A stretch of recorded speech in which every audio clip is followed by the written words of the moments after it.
আপনারা দেখছেন N24 TV আর আপনাদের সঙ্গে রয়েছি আমি সাজিদ।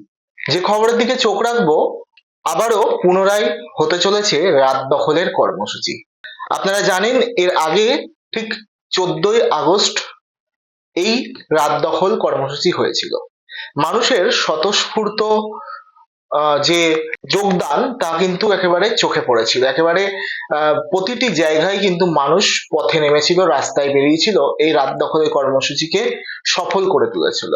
আর আবারও পুনরায় এই রাত দখল কর্মসূচি হতে চলছে, বিস্তারিত জানাবো। গত 14ই আগস্ট রাত দখলের যে কর্মসূচি, সেই কর্মসূচি আপনারা জানেন যে আহ রিমঝিম সিনহা নামে একজন, তিনি ফেসবুক লাইভে এসে এই আবেদন জানায় এবং সেই ফেসবুক লাইভে একটি মাত্র মানুষের আবেদনে কিন্তু সাড়া দিয়েছিল বাংলার হাজার, শুধু বাংলা বলবো না, দেশ তথা বিশ্বের মানুষ।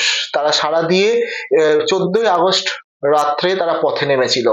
আর সেদিন আহ, ঠিক তারপরেই আবার গতকাল অর্থাৎ শুক্রবার কিন্তু সাংবাদিক সম্মেলন করে সাংবাদিকদের মুখোমুখি হয়ে রিমঝিম সিনহা এবং তার সঙ্গে যারা ছিলেন তারা সকলেই জানিয়ে দেন যে আবারও কিন্তু তারা রাত দখল কর্মসূচি করতে চলেছে আগামী 8ই সেপ্টেম্বর। আর এই যে কর্মসূচি, এই কর্মসূচির কিন্তু তারা নাম দিয়েছেন শাসকের ঘুম ভাঙাতে নতুন গানের ভোর। এই নামে কিন্তু তারা এই রাত দখল কর্মসূচি সেটি কিন্তু আগামী 8ই সেপ্টেম্বর তারা করতে চলেছে।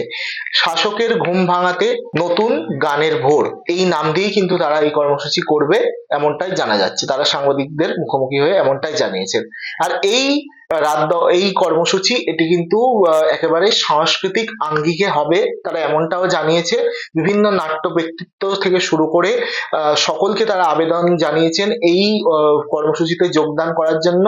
নাটকের দল থেকে শুরু করে গানের দল প্রত্যেকেই কিন্তু এই যে আন্দোলন, এই যে কর্মসূচি, এতে যোগদান করবে, এমনটাই তারা জানিয়েছেন। এবং আমরা দেখেছিলাম 14ই আগস্ট যে রাত দখল কর্মসূচি হয়েছিল, যেভাবে মানুষ সাড়া দিয়েছিল, সেভাবে এই যে আগামী 8ই সেপ্টেম্বরের যে কর্মসূচি, সেটিও কিন্তু মানুষ সফল করবে, এমনটাই সকলের মত। আপনারা জানেন যে এই যে আরজি করের যে ঘটনা, সেই ঘটনায় কিন্তু পুলিশের হাত থেকে সিবিআই এর হাতে কিন্তু মামলা গেছে এবং সিবিআই এই মামলা নিজেদের হাতে নেওয়ার পর তারা কিন্তু গ্রেপ্তার করেছে আরজি করের যে প্রাক্তন অধ্যক্ষ সন্দীপ ঘোষকে গ্রেপ্তার করার পর গ্রেপ্তার করেছে এবং সেই গ্রেপ্তারটা অবশ্যই ছিল আর্থিক তছরূপ এবং তার বিরুদ্ধে যে ভুরি ভুরি ওঠা অভিযোগ, সেই অভিযোগের ভিত্তিতেই কিন্তু তাকে গ্রেপ্তার করেছে সিবিআই। এবং এর আগে পুলিশের জালে, পুলিশের হাতে কিন্তু গ্রেপ্তার হয়েছিল সঞ্জয় রায় নামে একজন সিভিক ভলেন্টিয়ার। এবার মানুষের প্রশ্ন, তারা জানতে চায় যে তদন্ত কতদূর এগিয়েছে, আসল দোষী কারা, তারা কি শাস্তি পাবে, তারা কতটা মানুষ কিন্তু একেবারে অধীর আগ্রহে রয়েছে। মানুষ কিন্তু প্রতিবাদ থামায়নি, প্রতিবাদ কিন্তু চালিয়ে যাচ্ছে। সেই 9 আগস্টের ঘটনা, 10 তারিখ থেকে যে প্রতিবাদ শুরু হয়েছে, সেই প্রতিবাদ কিন্তু বিভিন্ন জায়গায় বিভিন্ন ভাবে কিন্তু চলছে, মানুষ কিন্তু প্রতিবাদ করছে। আর আপনারা জানেন যে সুপ্রিম কোর্টে কিন্তু শুনানি ছিল এই মামলার গত বৃহস্পতিবার 5ই সেপ্টেম্বর।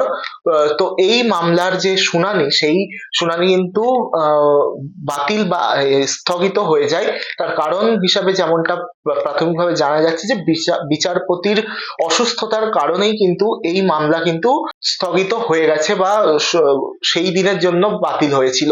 কিন্তু এরপরে আমরা জানলাম যে আগামী 9 সেপ্টেম্বর সোমবার, এই আগামী সোমবারই কিন্তু এই মামলার শুনানি রয়েছে। আর তার ঠিক আগের রাতে রিমঝিম সিনহা, যিনি প্রেসিডেন্সি কলেজের প্রাক্তনী, তারা কিন্তু সাংবাদিকদের সামনে জানিয়ে দিলেন যে আগের রাতে অর্থাৎ 9 সেপ্টেম্বর যে রয়েছে, সুপ্রিম কোর্টের একটি শুনানি রয়েছে, তার ঠিক আগের রাতে তারা নতুন নামে শাসকের ঘুম ভাঙানো নতুন ভোরের গান, এই ধরনের একটা নতুন গানের ভোর, এই ধরনের একটি নাম দিয়ে তারা নতুন কর্মসূচি করছে, প্রত্যেককে আহ্বান জানিয়েছে তারা রাস্তায় বেরোনোর জন্য, এই কর্মসূচিকে সফল করে তোলার জন্য। আর সুপ্রিম কোর্টের দিকে সকলেরই নজর থাকবে। গত বৃহস্পতিবার যে রায় দান স্থগিত হয়ে গেল, সেই রায়দান পুনরায় সোমবার 9 সেপ্টেম্বর হতে চলেছে, সবটাই আমরা নজর রাখবো। এরপরে এই যে রাত দখলের যে কর্মসূচি আপনারা দেখেছিলেন, যে 14ই আগস্টের যে কর্মসূচি, সেটা কিন্তু একেবারে সফল হয়েছিল বলা যায়। প্রত্যেকটি জায়গায় হয়তো মানুষ কোনো এক জায়গায় অনেক জমায়েত করতে পারেন, কিন্তু যে যেভাবে পেরেছে সকলেই কিন্তু এই রাত দখলের কর্মসূচিতে যোগদান করেছিল। হয়তো সবাই কলেজ স্কোয়ার কিংবা এই যাদবপুরে যে এই বাস স্ট্যান্ড কিংবা আরজি করের সামনে যেতে পারেনি, কিন্তু সকলেই কিন্তু না পারেও বাড়ির বাইরে বেরিয়ে বাড়ির সামনে রাস্তায় অল্প অল্প করে জমায়েত করে তারা কিন্তু এই আন্দোলন, এই যে কর্মসূচিকে সফল করেছিল।